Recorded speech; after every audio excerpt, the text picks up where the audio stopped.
welcome to Season 5, Episode 1 of the Facebook series. And today I have a really good friend with me, Derrick C. Westbrook of Derrick C. Westbrook, LLC.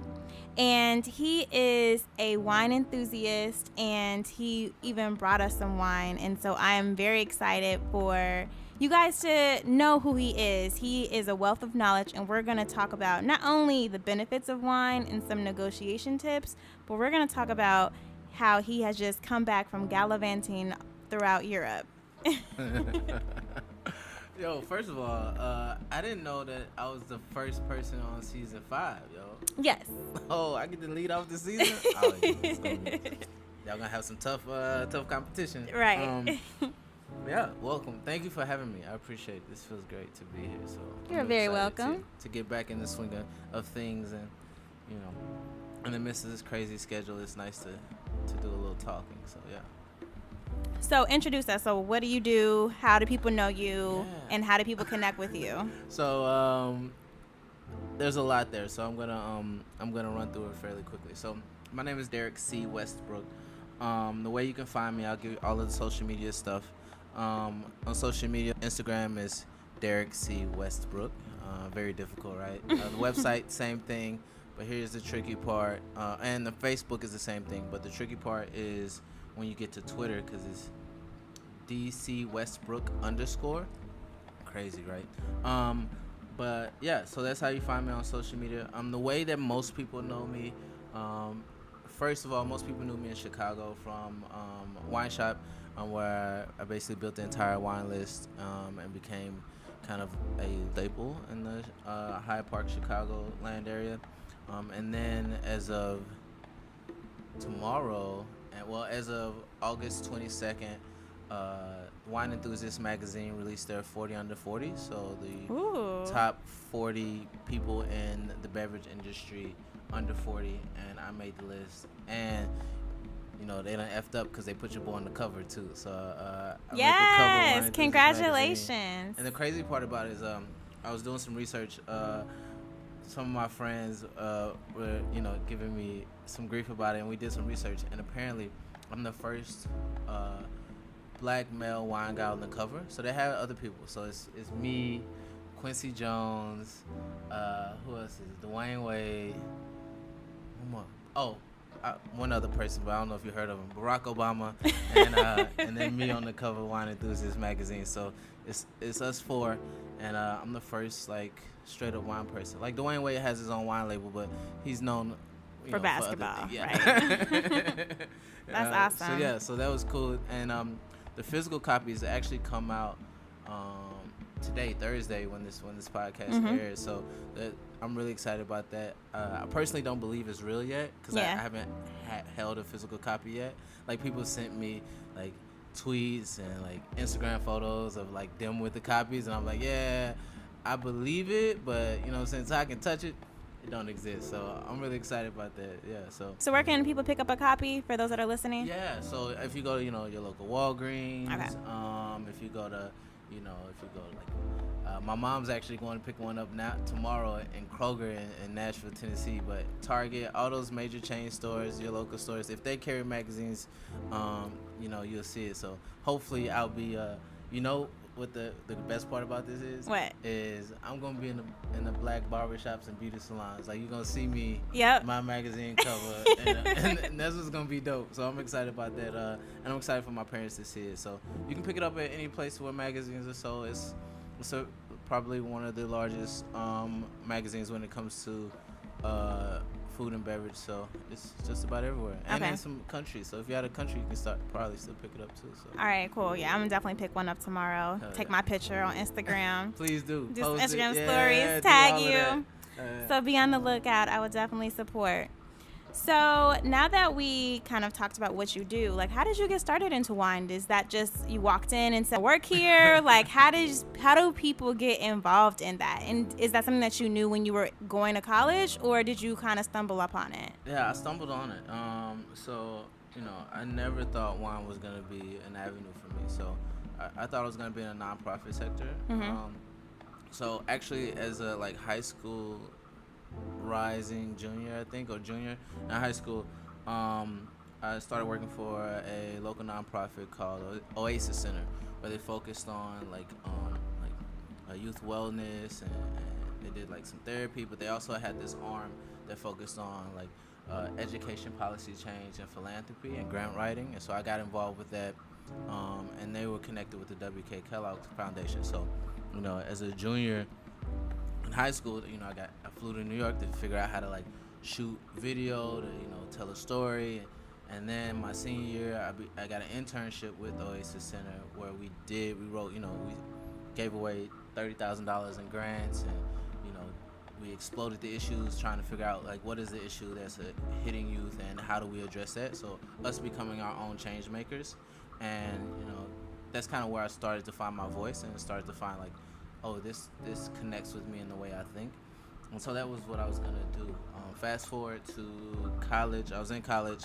I worked at a small Italian restaurant. Fell in love with the wine list there. They were rebuilding their wine list actually, which was really dope.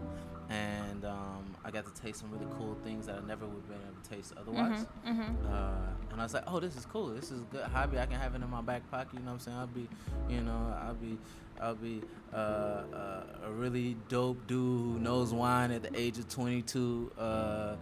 But right, good for the ladies. Yeah, you know what I'm saying. I was feeling myself a little bit, and and the market crashed like 2 years before I graduated. So like I had offers like as a sophomore in college, junior in college. I had offers to in New York and Ohio and Nashville, all over the place. As soon as I came out, but when the market crashed, nonprofit world is probably one of the first places to get hit. And I got hit really hard. And I didn't have, I was like, oh, WTF, you know what I mean? Like, what am I gonna do? But I still had wine in my back pocket. So I'll try to shorten the story a little bit. So I spent the year, and my ambition got the most of me, and great friendships, where I actually managed a rap group for like a cup of coffee for like 6 to 9 months in Atlanta. Okay. And it was a great experience. And that's I think like those areas is, when I was working at an Italian restaurant and I met the owner who's like self-made guy, Italian guy, like he kind of helped to spark that entrepreneur spirit. Like I had little bits and pieces of it growing up, being around entrepreneurs and not knowing about it, like, or not even recognizing it. And then that's when the light bulb went off. I was like, oh, I can do this because I can think for myself and I can create for myself. And when I start seeing business persons or people who are working force, asking me questions about how, process and how to do things, I was like, oh, if they're asking me this, then they're trusting. They think that I can think on the same wavelength as them, and so I can probably do this on my own. It's just finding out the avenue, right? So I moved to Chicago. Still trying to get in the nonprofit world, but I worked there. During the process, I worked there for Red Bull of all places. Okay. And so I worked for Red Bull, and then on the side hustle, I worked at in a tasting room, like giving tastings, and so that's where I learned about like grape varietals and all that stuff. Fast forward, worked at a nice steakhouse, and then the moment where it changed for me was when I went to the next restaurant, which is a Michelin level restaurant. You got tickets are $100, $200 sometimes just to sit down and eat, tasting menus, and that's where it became a craft and it became a skill. So yeah, it was completely by accident, and so I slipped, tripped, and fell on the cover of the magazine. Yeah, I love it. No, I think that the beverage industry has opened so many doors for so many people. I come from the soda with Coca-Cola, and it just is something that once you're in it, you're like, wow, this is lit. So for anybody kind of about where they want to go or need a new change, I definitely suggest the beverage industry. It's something that is not going anywhere. People got to drink, 100%. And that's that. So now let's talk a little bit more about kind of your business this year. I know that you've been traveling, so if you can tell us a little bit about what you were doing out there. Were you learning, trying to get some information, and then also, what is the most difficult thing you've had to deal with in the last 3 months pertaining to your business? Wow. Ooh, how long is the podcast? So the travel piece. So I was in France and Spain. So I spent roughly about 2 weeks between the two. Mhm. And I hit several spots in France. So this is gonna be a little cloth talk. All right, Go I'm ahead. stunned a little bit. Go ahead. So we flew into Paris, and then I spent several days in Champagne. Then went south to Cortizon, where Châteauneuf-du-Pape is, Ventoux, Montpellier, in the Languedoc region, and then I feel like I'm skipping somebody. Oh, I did say Ventoux, and then I went to Montsant and Priorat in Spain, and then finally, flew out of Barcelona. So during that time, it was me just visiting winemakers, and it was fortunate because I've been in the industry, and I've been in there long enough and had great relationships with distributors that I got to go on like private tours and talk with winemakers, and it was right before they go on holiday, and some of them were like just coming back from holiday or just leaving from holiday, and it was a great experience because I got to sit and see and think about wine in the way that a winemaker thinks about it, because it's a very different mindset, right? For me, when I'm creating a wine list or creating pairings, I have multiple finished products that I need to marry together. Whereas the winemaker has, the things around them, and they're creating a product to be finished. And so, thinking about that process and that step, and thinking about how I can utilize the way they approach winemaking, and say, okay, well, how do I translate this to people back home, right? How do I translate this to novice folk? And then how do I translate that into how I move as well? So it was like, for 2 weeks, it was like taking a water hose of knowledge and putting it in your mouth and, just trying to drink. That's awesome. So yeah, it was fantastic. I loved it. I thoroughly enjoyed it. Okay. Yeah, I think that you need to maybe do a blog post or a list. People want to do this wine tour.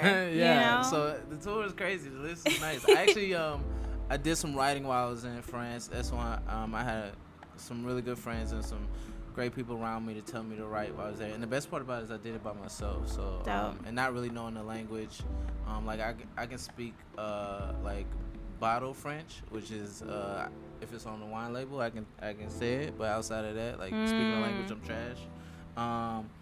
And the same with Spanish. So I can kind of, what I'm saying, like struggle through. We all took it in high school. You know what I'm saying? You've been around. And when you work in restaurants, you know what I'm saying, like you pick it up. There's a way to pick it up. So I picked up a little bit, but definitely in France, it was a different type situation. So that traveling alone was really big for me to be able to reflect and think about and just like center myself.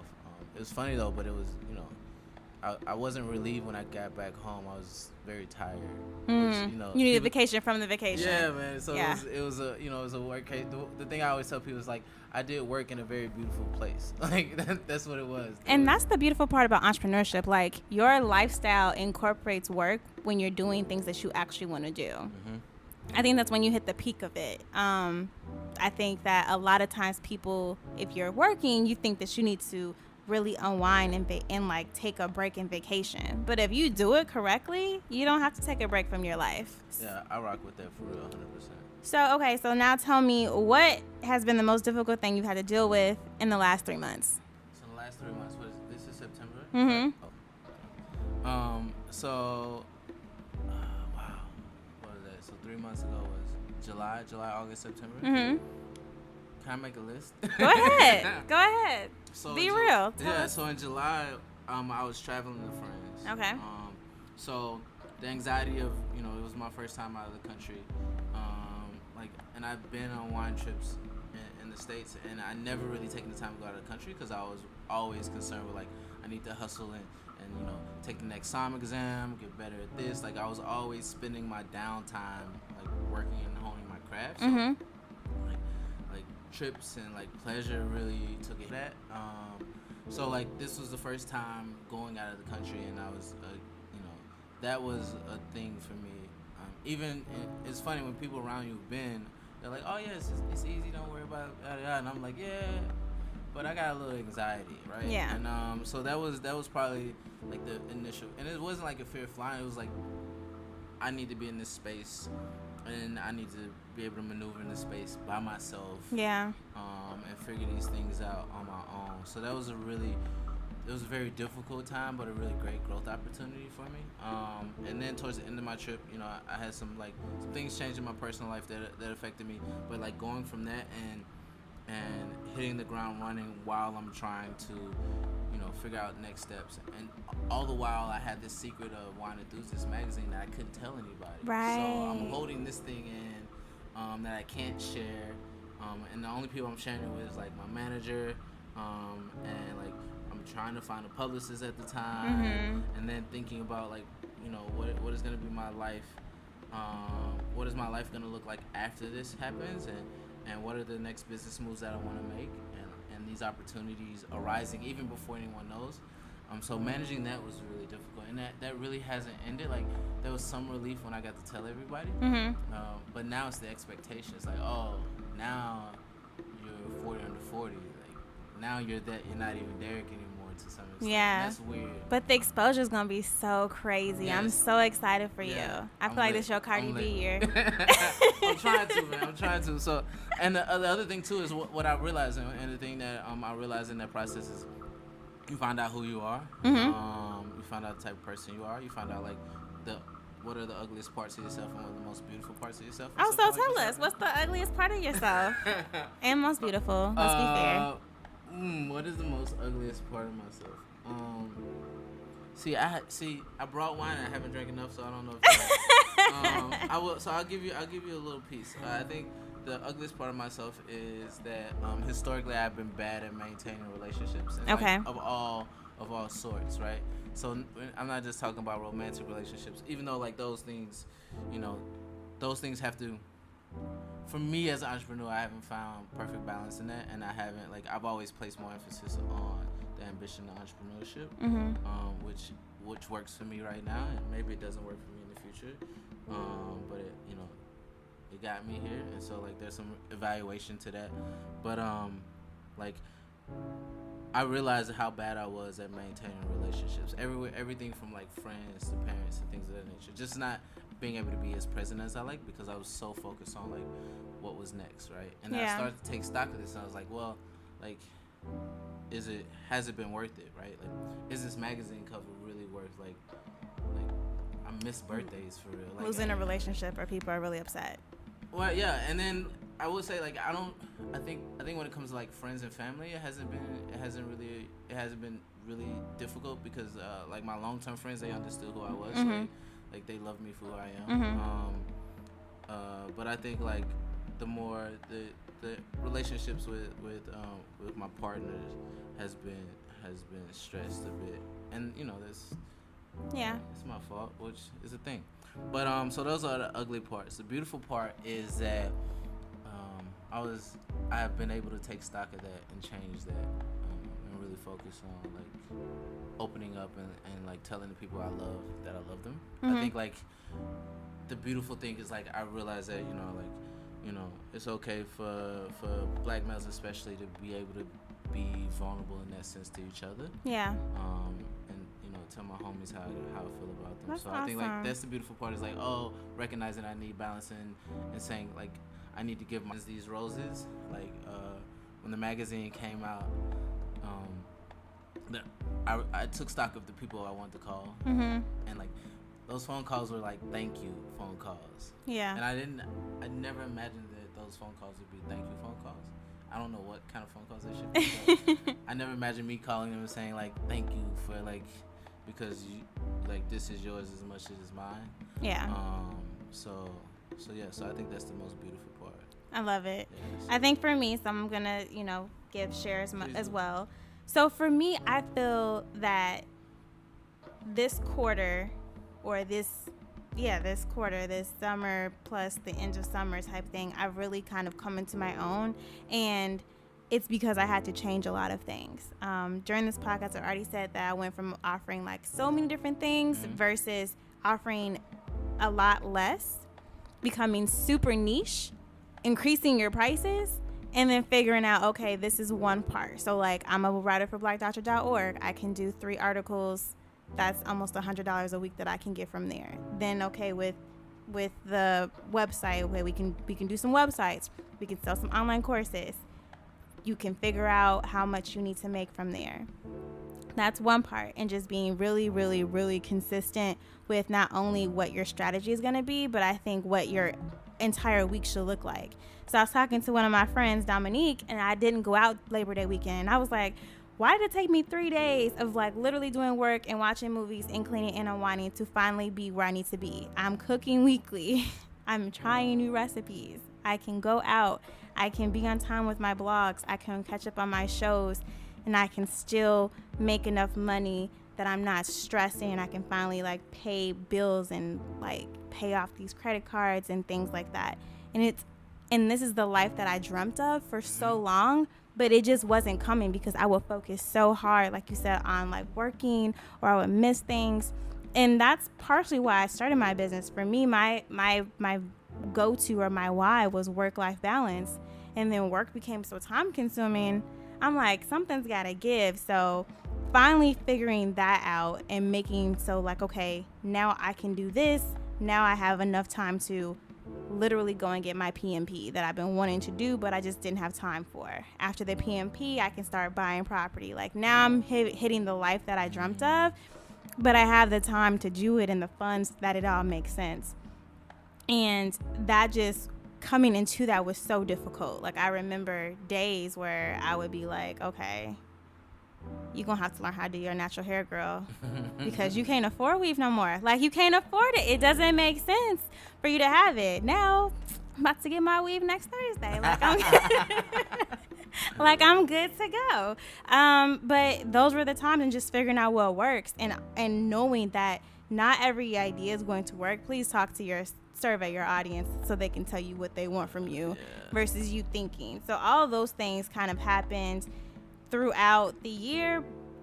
This was like a year transformation, but coming in through and finally having a strategy. Like Monday, we are doing content. We are writing these blogs, and we are sending these newsletters out, because newsletters turn into coins and blogging turns into revenue. So just figuring out what that is. Tuesday, we are working on websites so that you can have the rest of your week to live your life, so that Friday come around you can enjoy. So all of that kind of is what I've learned. So difficult, but I'm glad I made it through. And I am one of the people that I can only talk about when I made it through. If I talk about it while I'm going, I may start crying. So I can't tell anybody anything that I'm going through. It has to be end all be all. So we've made it. It works. Stay in your business, be consistent, and raise your prices. Hell yeah. Also, I think this might be your Cardi B year. You talk about me. Hey, I see you. I'm with it. You know what? And I decree and declare. Decree and declare, okay? I think, too, one thing that I realized is that I think it's, too, like, finding your kind of flow, right? Like, figuring that out and realizing that it doesn't have to be what everybody else's flow is has been really important for me. Like, that's true. The non-comparing. It's hard because we all compare. Like, that's just, like, I feel like our natural sense. But understanding that your journey is yours alone. It's been certain people I had to unfollow because I was envious of their life. And I was like, I want that for myself, but that's not me right now. So you're not a bad person. Let me not start idol worshiping or any of that type of stuff. Let me just unfollow before I get angry that my time ain't came yet. I hear you. And that's real. And if you know that, then you can, unfollow or mute or whatever you need to do, and it still be love when you see that person, or you see that they've had another baby or something, and you're happy, versus you've been over here fake fighting with yourself. That's so many people. I don't like her. Does she know you don't like her? Or is it by yourself, Yeah, I hear you on that one. Okay, so now I'm going to test your wine enthusiast knowledge. Okay, so we're going to talk about wine. I'm going to give you some questions, some scenarios, and I need you to tell me what kind of wine goes for it, right? Yeah. So, okay, I'm real stressed at work. I just got home. What kind of wine and what kind of pairing? All right, can I flip it on you first? Go ahead. All right, so wine is very personal. Okay. Right? And the secret is there's no right or wrong answer. Ooh. That's why I got in the business, right? Because I knew I could never be wrong. I was like, I can always be right. Sign me up. So I'm gonna flip it on you. live, I'm gonna tell you, or you're gonna find out the type of wine you like, Okay. and then I'm gonna give you some wines for you to go try. Okay. Cool with that? Sounds good. All right. So, we're gonna go through the process, and then Okay. whatever. So, tell me, normally Mm-hmm. red or white? White. Sweet or dry? Sweet. All right. Fruity or earthy? Fruity. Okay. So I'll tell you the wines that I think you probably Okay. like, and you already know that you like. All right. I'm So, gonna like, take some notes. So tell me, is Moscato too sweet or not sweet enough? It's perfect. So Moscato's Especially pink perfect. Moscato. Pink Moscato. Here's an interesting thing, right? You know, pink Moscato is made from red grapes. So rose made from red grapes. And I love rosé everything. There you go. So if you love pink Moscato, I'm gonna give you some styles that you should Okay. try. So pink Moscato is one. There's something called Brachetto, Brachetto. So Brachetto, there's this one producer called Amaris, Armaris.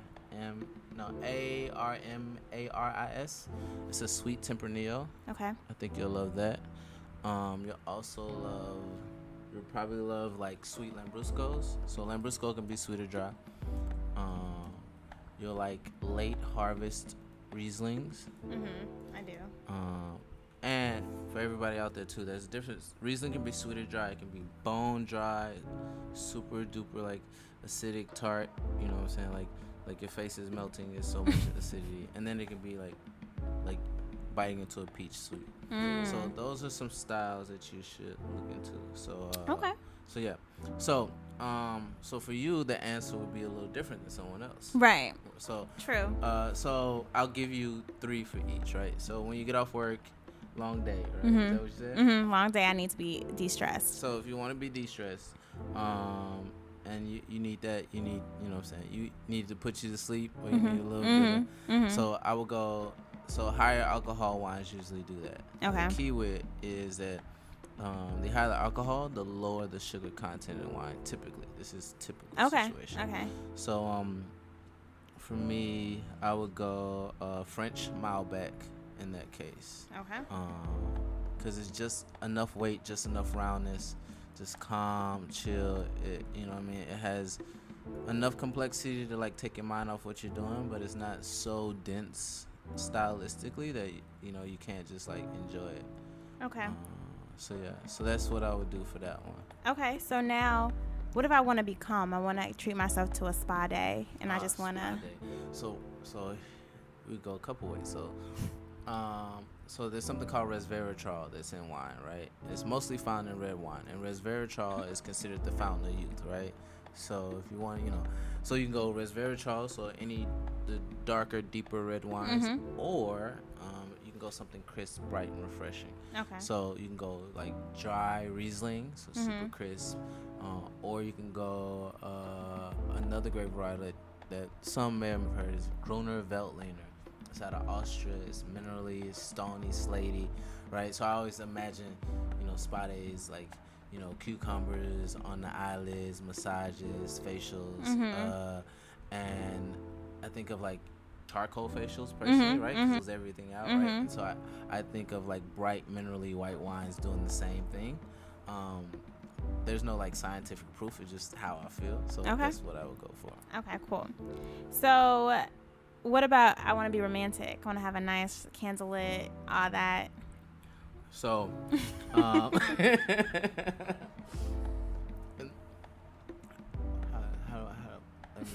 gonna figure this one out. Wait. So, if you want to be romantic, this is my rule is if you want to be romantic, is if you are trying to get you in the mood or you trying to get them in the mood, right? If you're trying to get them in the mood, you get their favorite.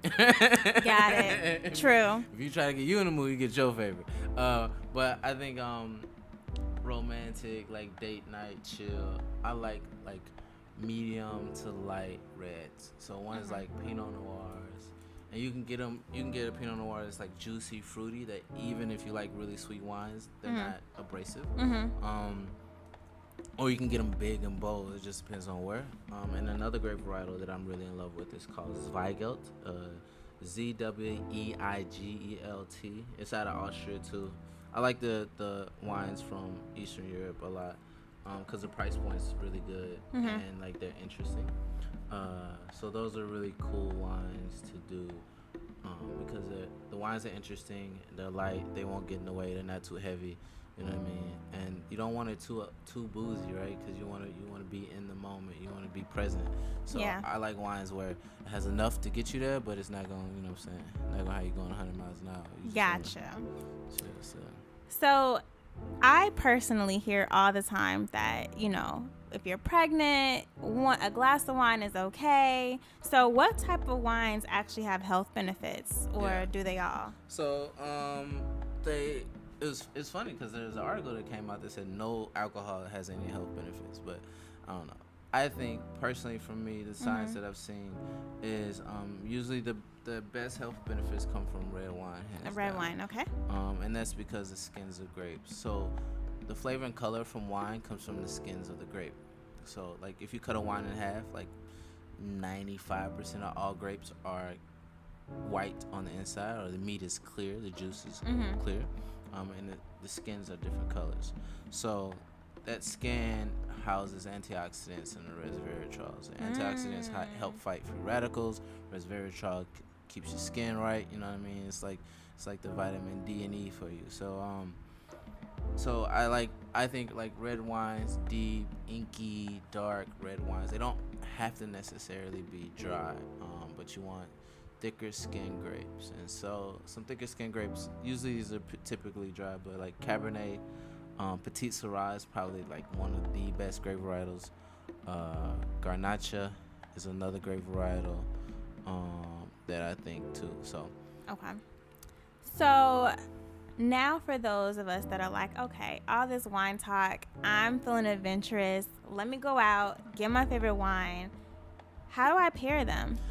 Yeah, so I'll give you the hard and fast. It's kind of a three-piece rule. The first two pieces are the things you should focus on. The third one is kind of like the unicorn of wine pairing. Okay. So there's a parallel pairing,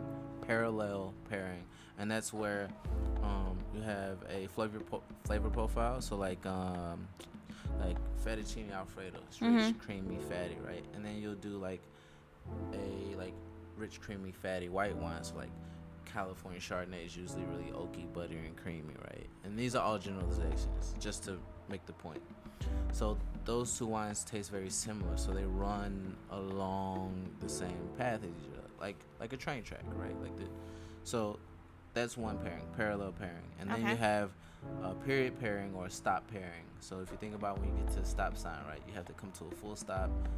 Unless you're in Chicago, then you roll through the bad boys. But you come to a full stop, and then you go for it. And that stop pairing is you'll have like that same fettuccine alfredo, and then you do like a dry, bright, minerally wine. So like Sauvignon Blanc, which is like has a lot of acidity. So it cuts through the fat. So then it restarts your palate. So it cleanses your palate altogether. And then the unicorn pairing, which is really hard to do. And that's what we call a perpendicular pairing. That's where the wine is moving along one line, the food is moving along one line, and at the moment where they meet, neither one of them are the same. So like this wine has a certain flavor profile, the food has a certain flavor profile, but when you have them together, it's magic. I love it. Yeah. So for people that want to book you for like yeah, so if you want to book me, you go to the website. Yes. Yeah, send an email. Derrick C. Westbrook. DerrickCWestbrook.com. And if you want to hear more things about, hear me talk about wine, beer, spirits, and even, talk about what it's like to look like me and sound like me in the wine industry, we have a podcast coming out called Vine Culture Podcast, which I'm really excited about. When? When does it come out? That's a great question. So we're shooting for at the latest the end of September. Okay. So we have some episodes done, and now because life has been crazy and me traveling a lot, I haven't been able to sit down and do it. So maybe I should focus on that balance a little more, like you did, and got just that knock balance it out. on lock. I know, right? This is, and the funny thing, right? This is the time where that balance is in the most peril ever. But it'll happen, I think so. Also, first of all, I told you the best parts of me and the worst parts of me as like within this kind of like change.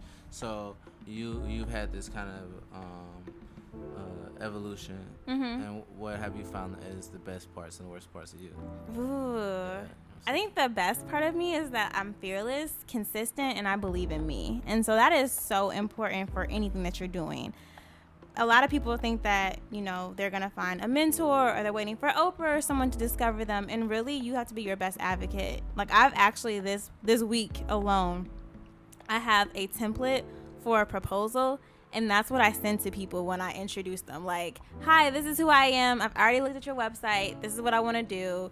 Here's my media kit. Like, we bypassing all that intro stuff and going to negotiation. And it's working. Like, I emailed a chef that I met at an event, and he's in Tel Aviv, Israel for 8 months. And he was like, well, let's talk tomorrow. It'd be just like that. So, like, having the guts to be like, you know what? This is what I need to do. Like, this is what I'm able to do. This is the price. This is already the program. Like, let's just move forward. Yeah. And that's just really having the balls to do it, number one.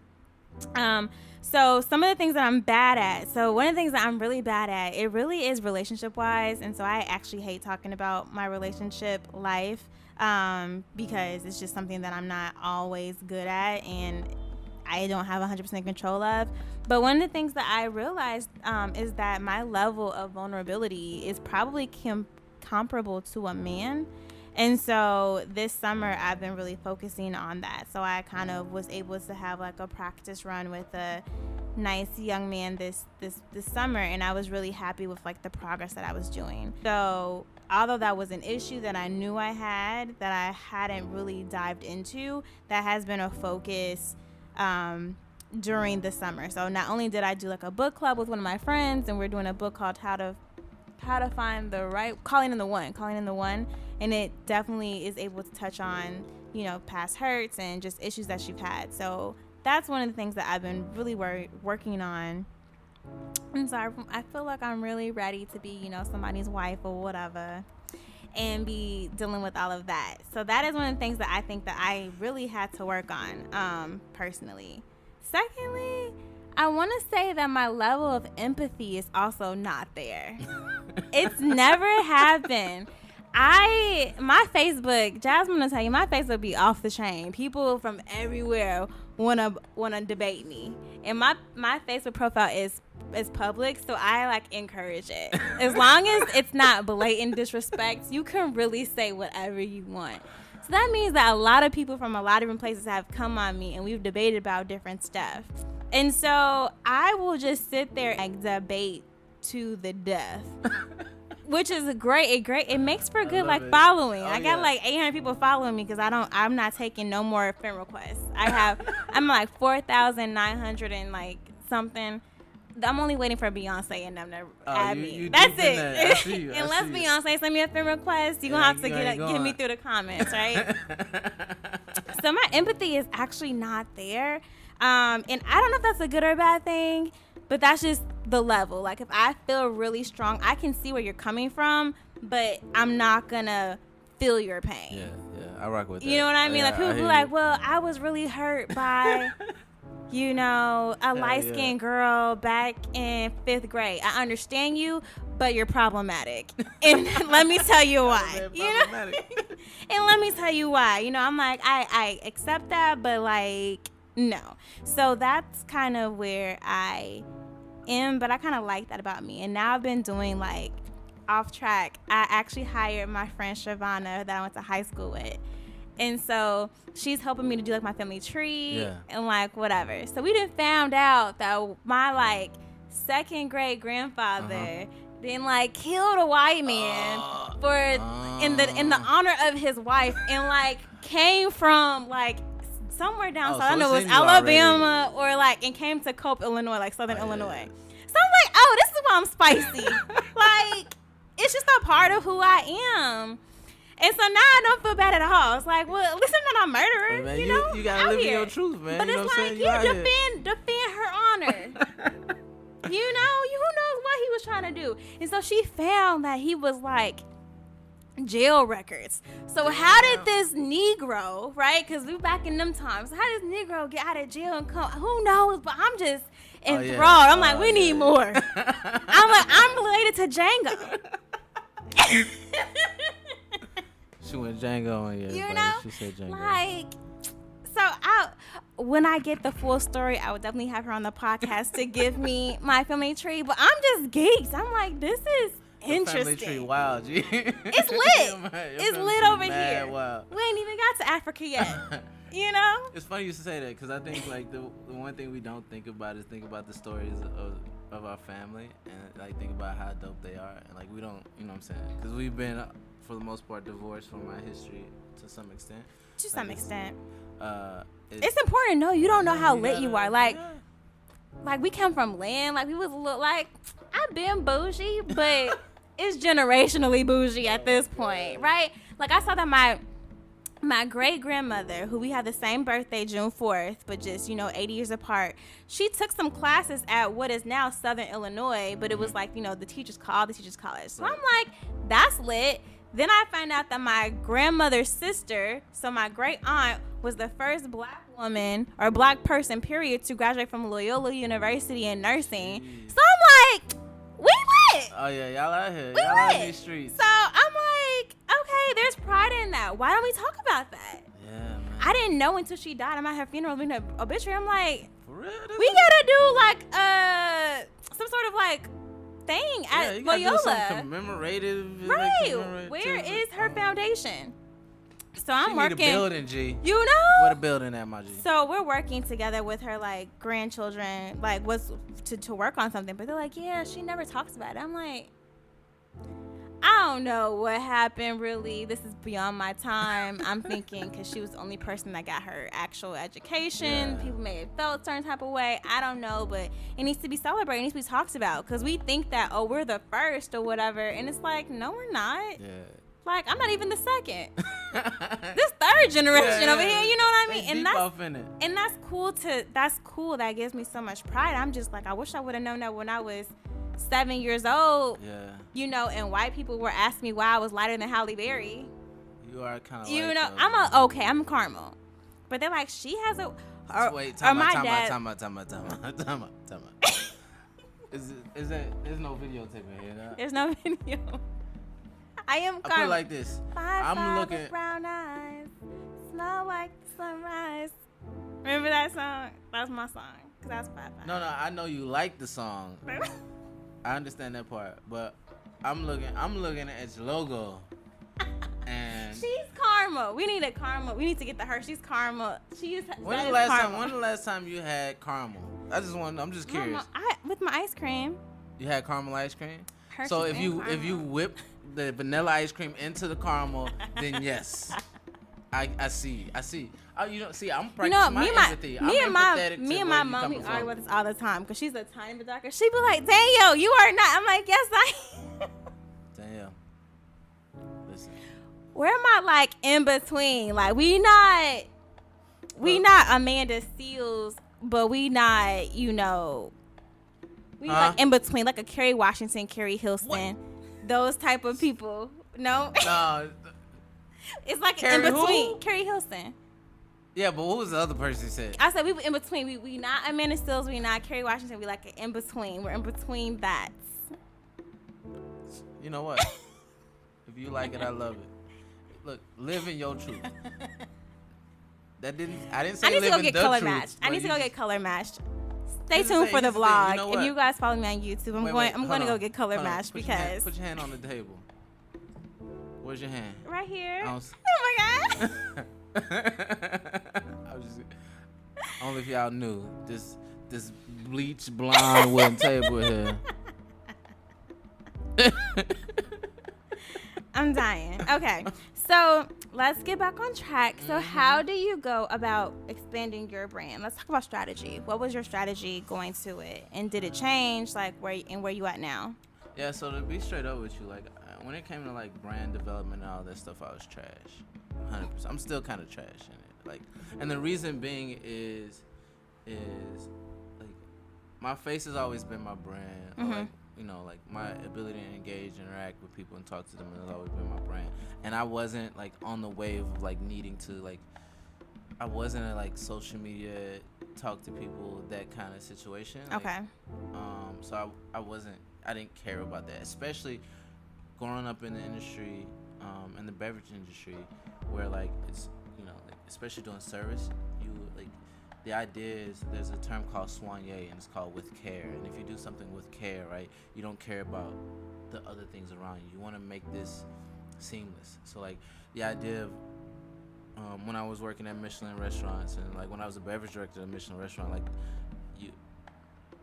if you didn't notice the service, if you didn't notice the things around you, then it was perfect. Because things would just appear out of thin air. So I desired to be a magician in that sense, and I knew I was opinionated, and I knew I had like these ideas I wanted to get out. But as far as sharing them and telling people, I always thought there's a quote that not a quote, there's an idea I had in my head. I was like, oh, if you don't have to go chase the world, but if you're dope enough, the world will come find you. And I always believed in that. And so that, like, when I saw people out there, like, I was like, man, they doing the most. Like, you want to be on Instagram, you want to be on Twitter, you want to be on Facebook, you want to get a YouTube channel, man. You know what I'm saying? You out there, you thirsty. And then I realized it's like, yeah, but people want to see that thing. And so, kicking and screaming, I've, started to develop more content in that way. But I think initially my brand has been that kind of warmth of touch. Like I always say, if you get me in the room, I can close, right? Like you can put me in the room. And what I realized is the internet has now become a bigger room. So I just I need to use that. I need to, brand myself as Derrick C. Westbrook. Like the biggest struggle I had was what to call my business, right? And I was like, oh, Vine Culture or the Wineman. I was like, yeah, but people, they love the work that I do because they love me. Yeah. So why like hide behind something else? I was like, but I was like, oh, like Nike, like you don't know who that, you know what I'm saying? Like Nike isn't one person, or Adidas isn't one person. Like, especially American Gangster effing me up too, because it's like it's a brand name. As long as they can't see me, it's a brand name. So out of that, I was like, oh yeah, like I need to be behind. But I realized that like people are interested in my story and they're interested in me. So having a really dope manager and a publicist, which feels weird to say even now, but you get on the cover of a magazine and you kind of need those type things. Yeah. Coupled with my ambition, I was like, I've focused on defining what I like, what feels comfortable with me. Like the one thing I realized is that and branding myself, it has to be super authentic. And like that's a buzzword people throw around and it's kind of corny, and I get annoyed when people say authenticity, or what I'm saying, the real, or all that stuff. But it is about just being comfortable as who you are and being comfortable with your personal flaws, because people can identify with those. Yeah. So that was my way of not answering the question. It's okay. No, that's true. Like figuring out who you are and what's your voice. I think a lot of people struggle with that, especially when you're going from like, I'm using social media to consume versus I'm creating. That's just something that's really difficult. What do I create? For me, like, I'm like, is my hair done today, or is it acceptable? Do I need to put on makeup? Do I need a full face? Do I need lashes? Like, or can I just go and be real? What is the level that is like I'm real versus I'm not my brand standard? So 100%. That's something that I know a lot of women think about, and all I can say is just consistency is key. And if you don't want it to be forever, then just don't put it in your highlights so that it won't stay. But people want to see what's going on. Yeah. And people enjoy that. I remember 3 weeks ago I was getting my yellow card for Ghana, and I like recorded the whole thing because I was just very upset that this is even an issue. Basically, there's a very, very minimal like ability to get the yellow fever in any Walgreens or CVS. So you have to go to a specialized place, and they charge $60 minimum to just have a conversation. It's like, I'm not new to this. I travel. I don't need you to tell me what I need. I just need this. Yeah. To find out that I already took it like 9.5 years ago when I went to Brazil at college, and I had to drive to Champaign to get my yellow card because I lost it because it's literally a construction piece of paper. Man, you can't. I didn't know. Probably should say this out loud, but you couldn't. You know what I'm saying? No. No way around it. And she was like, I can give you another one. But you have to You pay said construction over piece. $100 for this shot. Wait. Tell me this. That piece of paper, right? Yes. What does it look like? Yellow, and it's like a construction paper. So I'm yellow. saying, though. Yes. So and that's what they made me do. People are like, I love your rant. This is so informative. Plus, you're like, I like the way you sound when you just are angry. I was like, oh, okay. Well, if that's what y'all like, I can give more of that. I didn't know that that's what y'all liked. We know. Thought y'all just wanted me like talking and tell you about marketing and stuff. But no, okay. So figuring out how to incorporate that. Even like looking, I broke my camera lens. It's not the greatest. So figuring out like what's the affordable vlogging camera so that I can bring them on my trip to Ghana, because I know that that's what people want.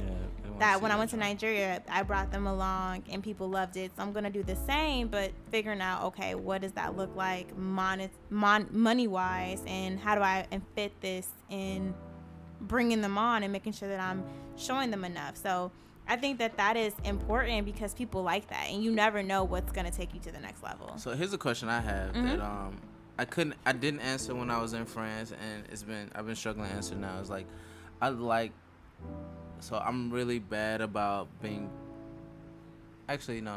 I'm really good at being present, like in the moment. But you're not recording footage. Yeah, it's like, yo, G, like, I just want to be record that here. footage. Like, and part of me people want to like, come with you, no, right? But like, I just want to, like there's moments. Just do a recap. Yeah, maybe. Do a recap and do it on YouTube. And if it's too long for everybody else, and just make it into parts, right?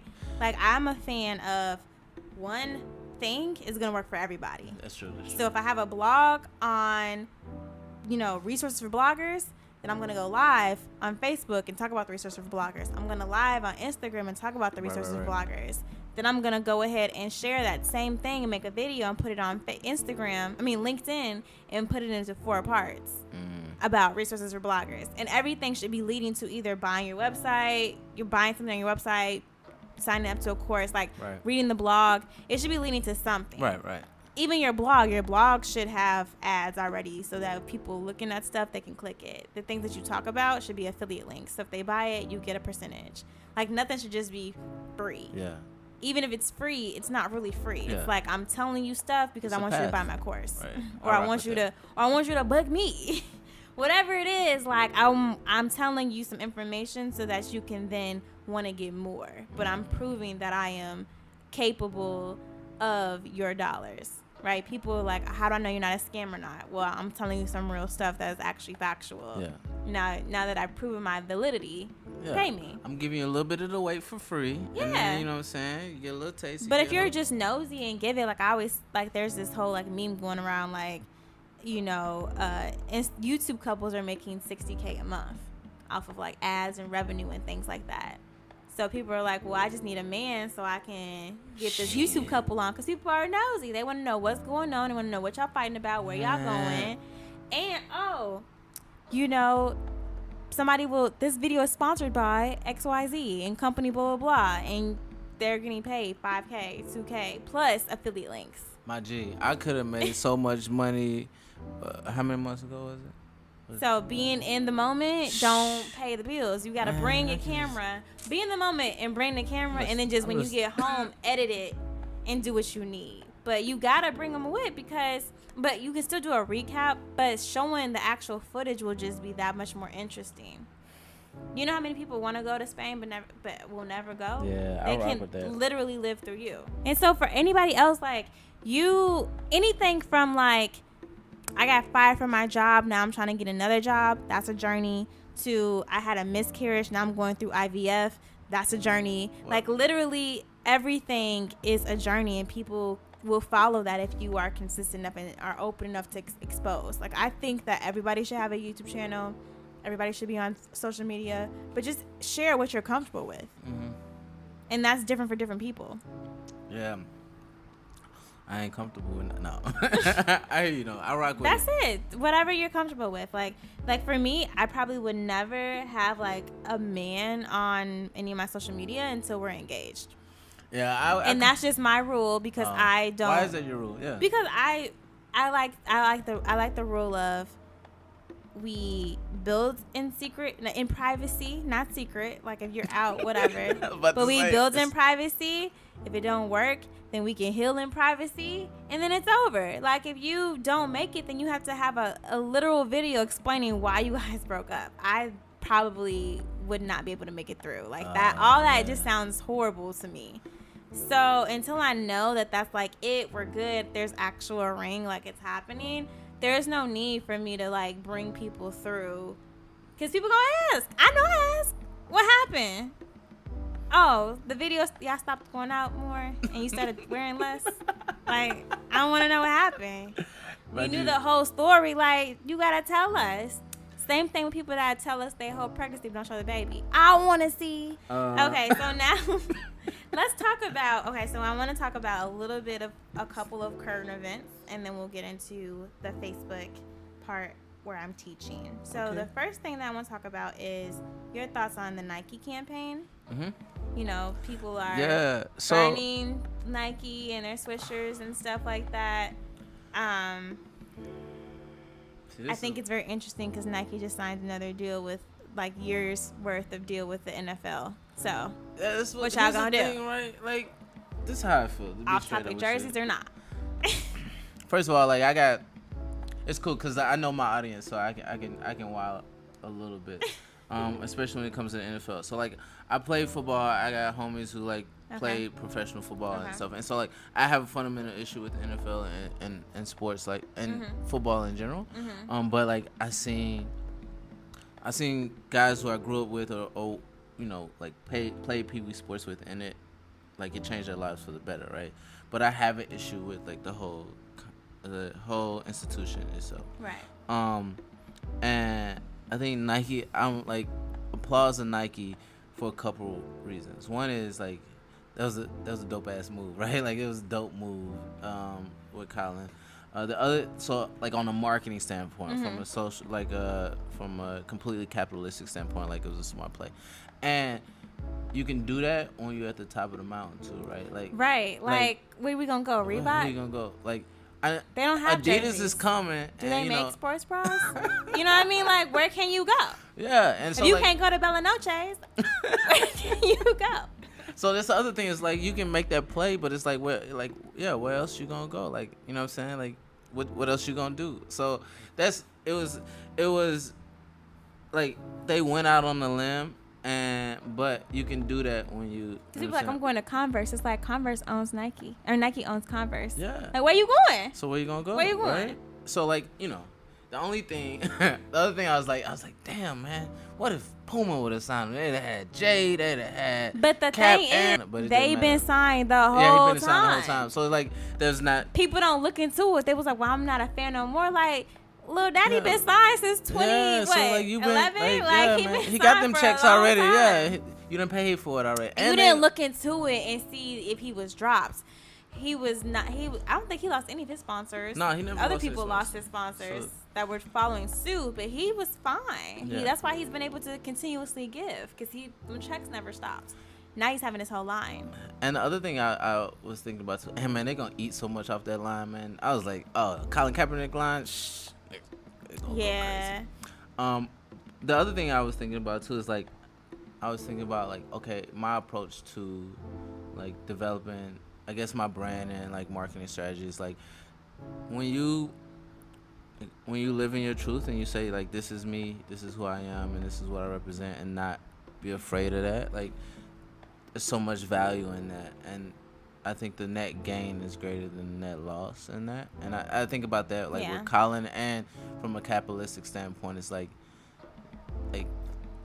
if you just live in your truth, you know what I'm saying? Like, Charlamagne always says this, you know, I love him and hate him at the same time, but like, he's right. Like, if you live in your truth, can't nobody do nothing about it. And I think like that's like that. I keep hearing that in the back of my head when I see. I think Nike never drops any of their sponsors, from what I'm hearing. Like, anytime, I think they didn't drop Tiger Woods when he was going. They didn't drop Kobe when he was going through like his issue. Like, they don't ever drop. Other people drop, they don't. And also, the difference between Colin and everybody else is he didn't even really do nothing bad. Like, he just did what white people don't want people to do, which is peacefully protest. Yeah. And the other thing is like, they like it when you burn stuff, you know, because then they can have that narrative. It's publicity though too. Like, it's like they say, you know what I'm saying, all publicity is good publicity. Like, it's publicity. Like, we're talking about it now, right? Everybody's like, it's the top talking. of mind. So, I don't understand the whole burning thing. It's like before you were burning crosses in your neighbor's yard, now you're burning shoes in your own yard. Man, like, you still like burning stuff? I don't know. But at the end of the day, there's more black people than white people worldwide. Period. And even in America, like, it's real weird with the census because you can only pick Hispanic. What if you black Hispanic? Like, do we really know? Then with the Native Americans, like, I have black Native American ancestors. They was definitely Negro. Do we really know how many black people are in America, quote unquote? You know what I mean? Plus, I got one question to ask you, right? Mm-hmm. So the Nike thing happened. So let's just say Nike happened September 1st. Let's say September 1st did. Okay. What do you think we're gonna be talking about October 1st? Nike? No, not at all. We're not gonna care about this. Something different. So when you think we about always it, do because we're a group of caring. like we don't fake care. I think that the issue that I love about social media is that we can call out problematic stuff, address it, and then move on. That allows the person that did the problematic stuff to fix themselves and come back better than ever. You know what I mean? But the issue is we have a lot of problematic things in our society. Now, is a problematic thing worth 6 months of your attention? Not to me. But I think the shelf life of these problematic things and them being addressed ain't real. But I mean, what you gonna do? So you not gonna buy? Okay, Nike got, let's just say 50% of the college athletes' contracts and 100% of the NFL. So you not gonna buy your favorite player's jersey? That's what I'm saying, though. Like you are. No, but what I'm saying is that's the game that you can play, right? And I'm glad that Nike did what they did, but the other thing is, it's like people don't have the intestinal fortitude to really like back up their stances. I think we don't have especially with this, because this is not about disrespecting the flag, because kneeling still shows honor to the flag. And we've already talked to multiple people within the military, if that's what they want to make it about. The issue that he was doing was he was protesting the flag in response to police brutality and the unfairness treatment of black Americans. So if people have issues with that, that's just because they love the hierarchy of white supremacy and black Americans being at the bottom. That's cool. That's your stilo. However, people arguing that over and over again, it's already been denounced, and it's not disrespectful. Disrespectful is burning the flag. And the other thing too is he talked to a Green Beret. He at first he used to sit. He used to sit. And then he talked to a Green Beret, and the Green Beret is like, "Oh, kneeling is a better thing." And then he If a Green Beret is like, "Yo, you know what? You should kneel." That's all you need. There's nothing else. What are we tripping about? What are we talking about? Like, well, you know what I mean? Then other people kneel for other things. It came out that what's that other football player that's very Christianly? But he was protesting against abortion, right? So there's that he was out here doing. Wow. So people kneeling in protest of a cause is not something that's brand new. Yeah. And he was white, kneeling and protesting. So you know what I mean? Like, there's just not a big issue. Yeah, I know. So the last thing I want to talk about that was trending this week is the funeral. The funeral of Aretha? Yes. The funeral. What are your thoughts on this 8-hour long, longest funeral of life, 4 outfit change funeral? So here's the deal, right? I loved it though. I'm not gonna lie. I'm gonna tell you this. This is only new to people who ain't from the South. Like, you know what I'm saying? Like, a 6-hour funeral is like, you know, that's what we do. You know what I'm saying? It's if you go to the outfit changes was a bit. Yeah, I will admit, if you got to change the outfit, chances are it's too long. Like, 4 times. Well, she had a 4-day visitation where each day was a new outfit. And then at the end, she went down in gold. She was lit though, right? She was lit. Like, there was 130 pink Cadillacs outside the funeral. It was amazing. Here's the only thing. I watched the entire thing. Oh, you wild. Nah, no. No. I'm not in. My dad took off work. He was like, I'm mourning. We're watching the funeral. Like, it was at my house, it was lit. Ain't no way. I'm like, first of all, I don't even know where to start with this. Look, ain't no way I would have been up there sitting in that chair for. People was falling asleep. Did you see the memes? I would have been asleep too. What do you mean? You just need to go home. I'm leaving. I'm dipping. Just leave. 2 hours max. It was supposed to end at 2 p.m. That's what the program said. It ended at, I think, 6 our time, which is 7 Detroit. No way. Y'all ain't getting me. Hey, I'm in the look. But paparazzi get all the pictures. We don't you need ever 'cause I'm keep getting track of the time. That's the issue. Why can't pastors stay on time? You got 3 minutes to give your remarks, family. No, you don't understand though. They Ain't used to nobody preaching. doing- They preaching for the plate. You gotta understand, right? If I'm preaching to pass the plate, then I gotta get you in that fervor, and that fervor ain't no 3. You know what I'm saying? I gotta get you. It's a workup, right? You gotta work that joint in. You gotta coax them dollars up out them pockets, right, man? I'm telling you. I was thoroughly entertained. I'm telling you, you can catch that show every Sunday below the Mason-Dixon line. Just find a church. That is true. Some churches are long. Nothing is ever that long. I got It was a one word 7 for and a you. half I got hour one flight word at for a you. funeral. I got one word for you. Revival. But that's a revival.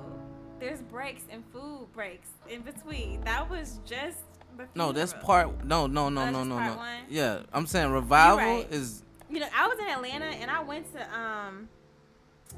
Martin Luther King's church, Ebenezer, and even we didn't do that long. Yeah, see, now you ain't go to. No, you need to go to a church where it ain't no paved road to the church. It's just the rocks and the gravel Ain't no to paved pull to when you pull into it, and don't let it rain because you gotta, you can't find a spot. You go to one of them churches Got it. where they got one ceiling fan. Got it. Got And a it. crowd of 200 people. Go to that one. Right. I've Ain't been no there. children's church.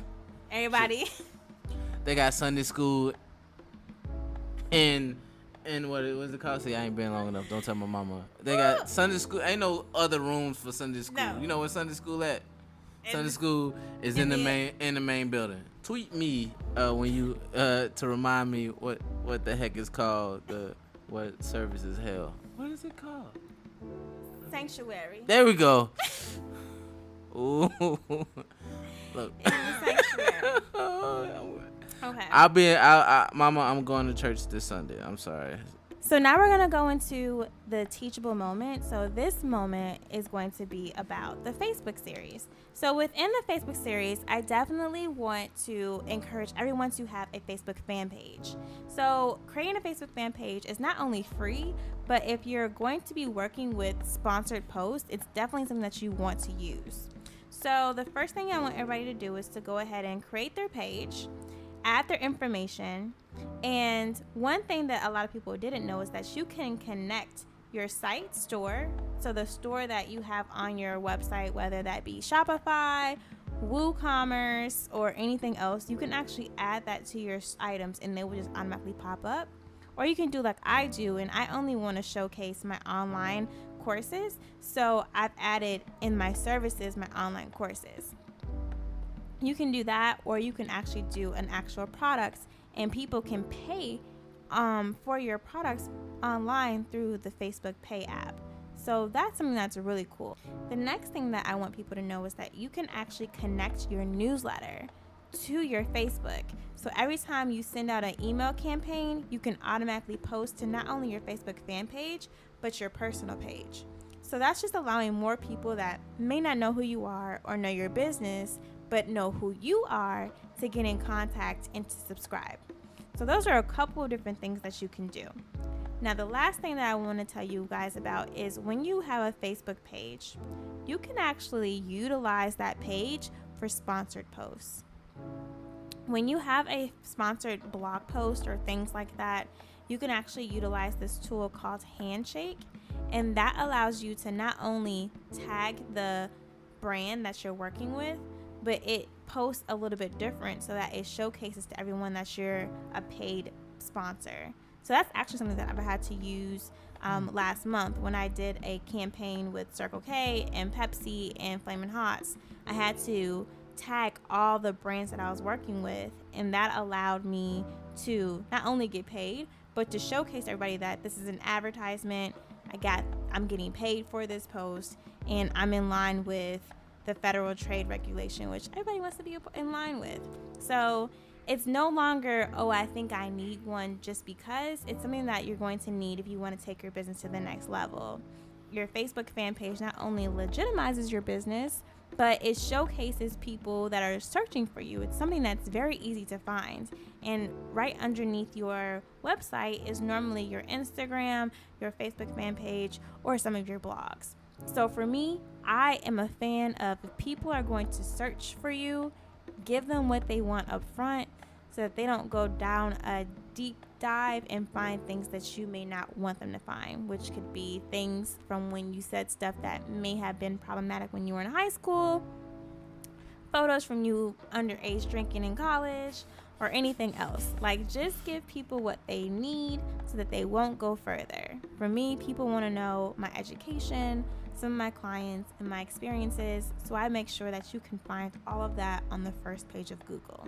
So for anybody that's listening, I definitely would like for everybody to Google their brand, but their name, and see what pops up on the first page of Google and clean it up, because it's better to be on top of that than behind that, just like your credit score.